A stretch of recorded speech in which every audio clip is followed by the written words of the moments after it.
നമസ്കാരം.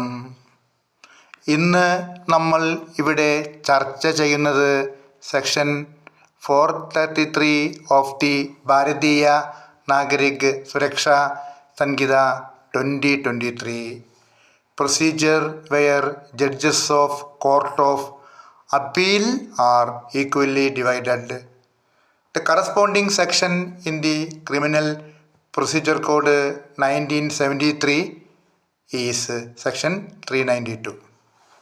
ഇതിനു മുമ്പ് നമ്മൾക്ക് section 411 of the Bharatiya Nagarik Suraksha Sanhita 2023 ഒന്ന് ഡിസ്കസ് ചെയ്യാം.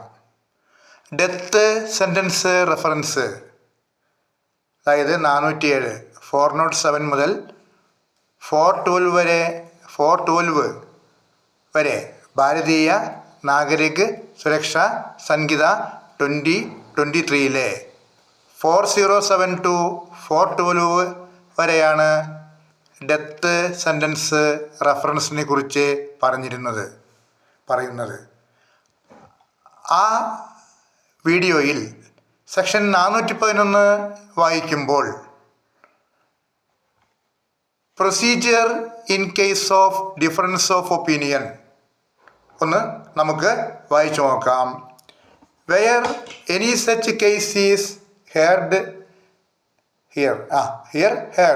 Before a bench of judges and such judges are equally divided in opinion, the case shall be decided in the manner provided by section 433 of the Bharatiya Nagarik Suraksha Sanhita 2023 എന്ന് പറഞ്ഞിരുന്നു.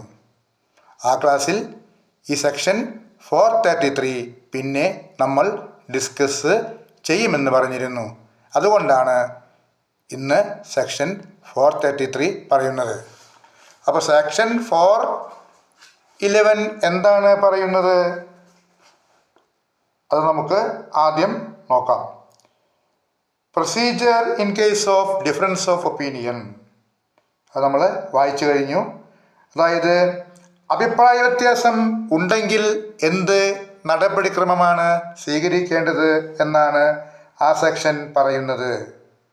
അതായത് ഏതെങ്കിലും കേസ് ഒന്നിലധികം ജഡ്ജിമാരുടെ ഒരു bench മുമ്പാകെ കേൾക്കുകയും അങ്ങനെയുള്ള ജഡ്ജസ് അഭിപ്രായത്തിൽ തുല്യമായി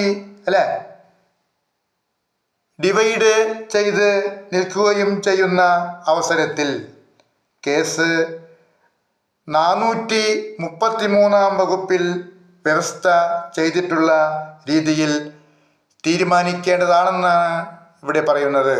അതുകൊണ്ടാണ് ഇന്ന് സെക്ഷൻ 433 നമ്മൾ ചർച്ച ചെയ്യുന്നത്.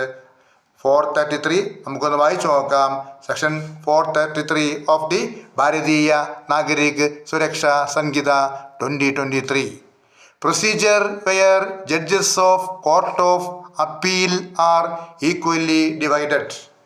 The corresponding section in the criminal procedure code 1973 is section 392. അപ്പോൾ നമുക്ക് അതൊന്ന് വിശദമായി ചർച്ച ചെയ്യാം. When an appeal under this chapter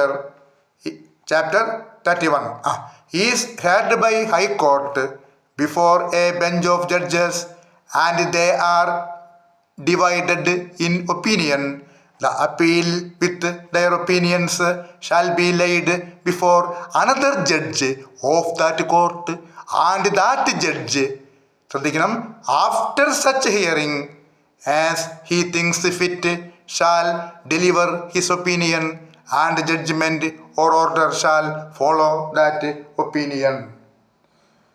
ഈ 31-ാം അധ്യായത്തിന് കീഴിൽ ഒരു അപ്പീൽ ഹൈക്കോടതി ജഡ്ജസിൻ്റെ ഒരു ബെഞ്ച് മുമ്പാകെ കേൾക്കുകയും ആ ജഡ്ജസ് അതിൽ വ്യത്യസ്ത അഭിപ്രായം പ്രകടിപ്പിക്കുകയും ചെയ്യുമ്പോൾ ആ അപ്പീൽ അവരുടെ ഒപ്പീനിയൻ അതോടുകൂടി ആ കോടതിയിലെ മറ്റൊരു ജഡ്ജ് മുമ്പാകെ വയ്ക്കേണ്ടതും ആ ജഡ്ജ് അദ്ദേഹത്തിന് യുക്തമെന്ന് തോന്നുന്ന ഹിയറിങ്ങിനു ശേഷം തൻ്റെ ഒപ്പീനിയൻ പ്രസ്താവിക്കേണ്ടതും ജഡ്ജ്മെൻറ്റോ ഓർഡറോ ആ ഒപ്പീനിയൻ അല്ലേ അനുസരിച്ച് അനുവർത്തിക്കേണ്ടതും ആകുന്നു. ആ ജഡ്ജ്മെൻറ്റോ ഓർഡറോ ആ അഭിപ്രായത്തെ അനുവർത്തിക്കേണ്ടതും ആകുന്നു എന്നാണ് പറയുന്നത്. പ്രൊവൈസുണ്ട് നോക്കണം. Provided that if one of the judges constituting the bench or where the appeal is laid before another judge under this section, that judge so requires the appeal shall be reheard and decided by a larger bench of judges. ആ proviso ഒന്ന് വായിച്ചു നോക്കണം. അതായത് എന്നാൽ ആ ബെഞ്ചിലെ ജഡ്ജസിൽ ഒരാളോ അല്ലെങ്കിൽ ഈ വകുപ്പിന് കീഴിൽ മറ്റൊരു ജഡ്ജിയുടെ മുമ്പാകെ ഈ അപ്പീൽ വയ്ക്കാമെന്ന് പറഞ്ഞു. ആ ജഡ്ജോ അതായത് എന്തു ചെയ്യാം, ആ അപ്പീൽ കൂടുതൽ ജഡ്ജിമാരുള്ള അതായത് ലാർജർ ബെഞ്ച്, കൂടുതൽ ജഡ്ജിമാരുടെ ഒരു ബെഞ്ച് വീണ്ടും കേൾക്കുകയും എന്ന് തീരുമാനിക്കുകയും ചെയ്യേണ്ടതാണെന്ന് അങ്ങനെ ആവശ്യപ്പെടുന്നുവെങ്കിൽ അപ്രകാരം ചെയ്യേണ്ടതാകുന്നു എന്നാണ് പറയുന്നത്. അത് ഒന്ന് നല്ലവണ്ണം കേൾക്കണം. അപ്പോൾ ഡെത്ത് സെൻറ്റൻസ് റെഫറൻസ് എന്ന ആ വീഡിയോ നിങ്ങൾ ഒന്നുകൂടി ശ്രദ്ധിച്ച് കാണുക.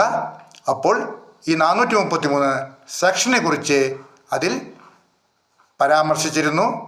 ഇപ്പോൾ നിങ്ങൾക്ക് ഇത് വ്യക്തമായി മനസ്സിലാക്കാൻ കഴിയും. Okay, thanks. വീണ്ടും നമ്മൾക്ക് അടുത്ത ഒരു വീഡിയോ ആയി കാണാം. ഓക്കെ.